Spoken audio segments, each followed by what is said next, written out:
Should I be honest with you about why you're not getting the visibility and promotion you deserve? Now imagine this scenario. There's two of you in your department.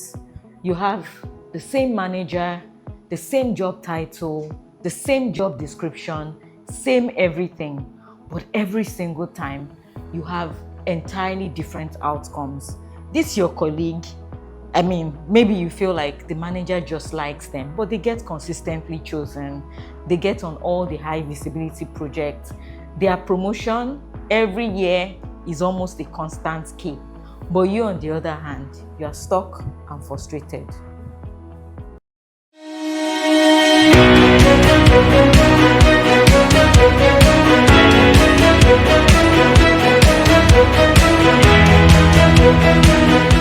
So, same environment, same work tools, same organization, same job description, same everything, but completely different outcomes.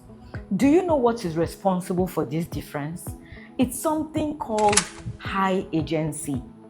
And high agency is that mindset that says, I'm not waiting for anyone to fix this. I'm going to find a way out. If you watch till the end of this video, I'm going to be sharing with you ways to develop a high agency mindset. One of these ways I'm going to be sharing helped me stand out and become a highly valuable career professional when I first started my career many years ago. So what exactly does high agency mean? High agency is not about having more power or privilege.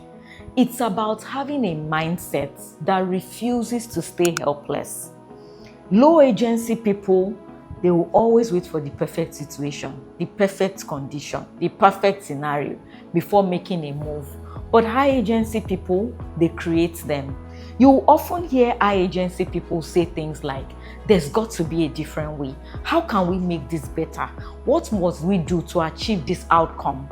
They always keep trying. I'm sure you've met colleagues in your workplace who seem like they never back down. They never give up. They always keep showing up. They always keep trying. They always keep trying to be better than they were last time. Every time there's a project, they are the first ones to raise up their hand. They are the first ones to bring up ideas. They are the first ones to prefer solutions. High agency people, when they hit a brick wall, they don't stop. Instead, they will create a door. They will always find a way out. That's exactly what it means to be a high agency professional. Let's make this practical. I work in tax, so my example might be skewed to my day-to-day job. So imagine this scenario. You are approaching a filing deadline, and what that means is the company might be exposed to fines and penalties. The high agency person will say, what can we do to reduce the impact on the organization? Can we ask for an extension to the filing deadline? Can we make a prepayment to our account? How do we reduce the burden on the company? Unlike the low agency person, they've already given up. I can't kill myself, I beg. We've already missed the deadline and it's not my fault. They are quick to throw their hands up and just resign themselves to fate. Another example, you attend a meeting with your boss. Two of you and your colleague, you attend a meeting with your boss. Your boss did not expressly ask for the minutes of meeting to be taken, but your colleague, they just start taking the minutes of meeting. And by the time you get to the office, 1 hour later, they've sent out the meeting notes with to-dos and action items, clearly showing who needs to do what. How do we move forward from the project that we just discussed? That's what it means to be high agency.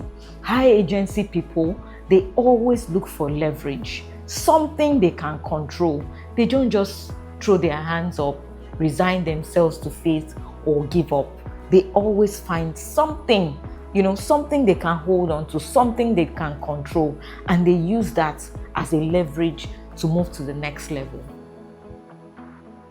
Over the course of my career, I've worked with several brilliant analysts. So I'll make this practical of actual scenarios that I've encountered in the past. Two brilliant analysts, same team, same job description, same everything.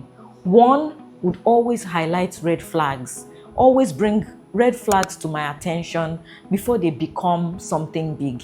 The other one, you always have to micromanage. You always have to tell them, do this, do that, reply that email, bring that report. They never take initiative. Guess which analysts consistently got selected for high visibility projects? Of course, the high agency one, because why not? And it wasn't really that they were more brilliant than the other analysts. It was just because they took action, they took initiative. When others waited to be instructed, to be pushed around, they just did what they needed to do.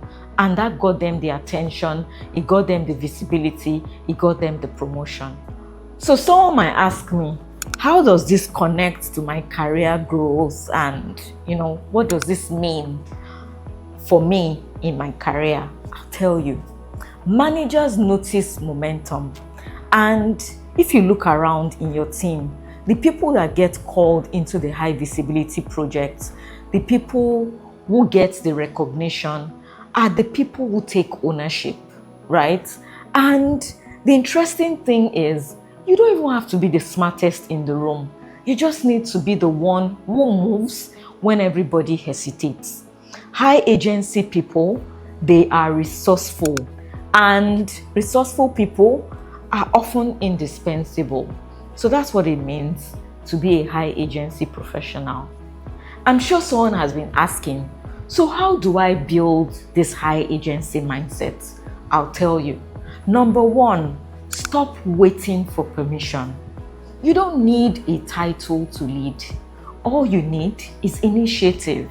In the example that I gave earlier about two subordinates who followed their manager for a meeting, the manager is doing the heavy lifting of presenting. Do you really have to be told to take the minutes of the meeting?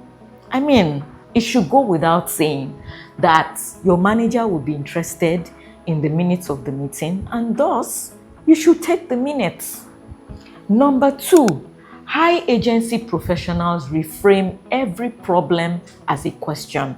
Instead of giving up and saying, this cannot work, high agency professionals will say things like, how can we make this work?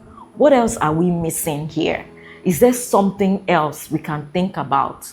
Is there a different way we can approach this problem? They don't just give up and just resign themselves to fate. Number three, take small but visible actions, right? Sometimes it's not even in the big things that you do. For example, calling out red flags to your manager before they become big issues. That's a small action. You are not responsible for taking the action that will stop the red flag from becoming a problem, but you've taken a first step, highlighting that problem to your manager, highlighting that issue, bringing up the things that you see, what could go wrong, instead of just keeping quiet. So start taking small actions. Let me know in the comment section, what's that one action you're going to take this week that would move you towards this high agency mindset? I'd like to read from you in the comment section. And finally, high agency people, they surround themselves with like minds. I cannot overemphasize the importance of being in the right community. If you surround yourself with people who are always complaining, people who are always looking for something to blame, before you know it, they will rub off on you. Why? Because energy is contagious. So if you find someone in your team or in your organization that displays this high agency mindset, then you should tag along with them. And before you know it, they start to rub off on you. If you find someone in your team who is quick to suggest solutions, ask them, how do you do it? How did you think about that? That's how you become a high agency professional. In closing, high agency isn't a skill. I promise you, none of us was born with high agency. It's a decision that you make every single day. Every time something goes wrong around you, you have two choices. You can either blame or build. You can either wait or work. You can either react or reframe. And here is the truth. Your career trajectory is being shaped right now by whichever of these two choices you make on a regular basis. If this video hit home for you, then you should share it with your friend or colleague or even subordinate or anyone you know who is always waiting for things to change before they take action. Sometimes the shift is not in our environment. It's not your manager. It's not your organization. It's not your job. It's in you. Don't just do your job, own it. Because that's what people with high agency mindsets do. As always, thanks for watching, and I'll see you in my next video. Bye for now.